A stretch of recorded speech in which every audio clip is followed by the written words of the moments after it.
Welcome to Nitu's Kitchen, cooking and hair care videos.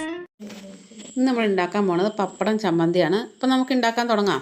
ഞാനൊരു 4 പപ്പടം കീറി എടുത്തിട്ടുണ്ട്. നമുക്കത് കാച്ചി എടുക്കാം.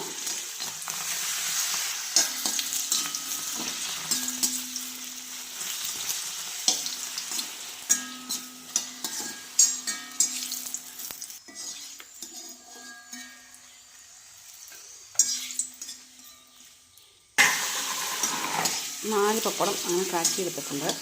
ഇഞ്ചി തൊണ്ട് കളഞ്ഞ് വെച്ചിട്ടുണ്ട്. അത് നമുക്ക് ഇട്ട് വറുത്തെടുക്കാം. അതിൻ്റെ കൂടെ കുറച്ച് കുഞ്ഞുള്ളി ഞാൻ തൊണ്ട് കളഞ്ഞ് കഴുകി വെച്ചിട്ടുണ്ട്. അതും കൂടി ഇട്ട് കൊടുക്കാം. ഉള്ളി നന്നായിട്ട് മൂത്ത് വരട്ടെ. ഉള്ളി നമുക്ക് കോരി മാറ്റാം. നമുക്ക് 5 മുളക് വറുത്തെടുക്കാം. നമുക്ക് മുളക് കോരി മാറ്റാം. നമുക്കിനി പപ്പടം ചമ്മന്തി അരയ്ക്കാം. അപ്പം ഞാൻ കൊല്ലമുളക് വറുത്തത് ഇട്ടിരുന്നു. ഉള്ളി വറുത്തതും ഇഞ്ചിയും കൂടി ഇട്ട് കൊടുക്കാം. പപ്പടം അതിൻ്റെ കൂടെ ഇട്ട് കൊടുക്കാം.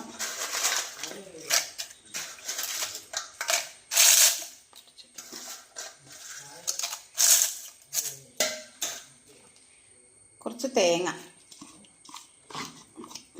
ഒത്തിരി വേണ്ട കേട്ടോ, കുറച്ച് മതി.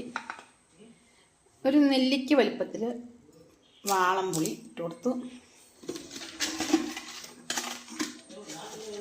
കുറച്ച് ഉപ്പ് ഇട്ട് കൊടുത്തു. ഇതാ നാടൻ കരിവേപ്പില, നമ്മുടെ കരിവേപ്പിൽ നിന്ന് കുറച്ചാണ്, അതുകൊണ്ട് എൻ്റെ എല്ലാ കറിക്കും കരിവേപ്പില കൂടുതലാണ്. അപ്പോൾ നമുക്ക് അരച്ചിട്ട് വരാം. നമ്മുടെ ചമ്മന്തി ഇപ്പോൾ റെഡി ആയിട്ടുണ്ട്. നമുക്ക് പാത്രത്തിലേക്ക് മാറ്റാം.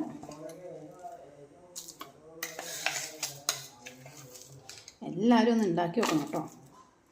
നല്ല സ്വാദ് ചമ്മന്തി. ഒത്തിരി അങ്ങോട്ട് അരഞ്ഞു പോകരുത്, എന്നാൽ അരയുകയും ചെയ്യണം. ഒരുപാട് അരഞ്ഞു പോകരുത്, എന്നാൽ അത്യാവശ്യം അരയുകയും ചെയ്യണം. അപ്പം നമ്മുടെ പപ്പട ചമ്മന്തി റെഡി ആയിട്ടുണ്ട്. എല്ലാവരും ഒന്ന് ഉണ്ടാക്കി നോക്കണം കേട്ടോ.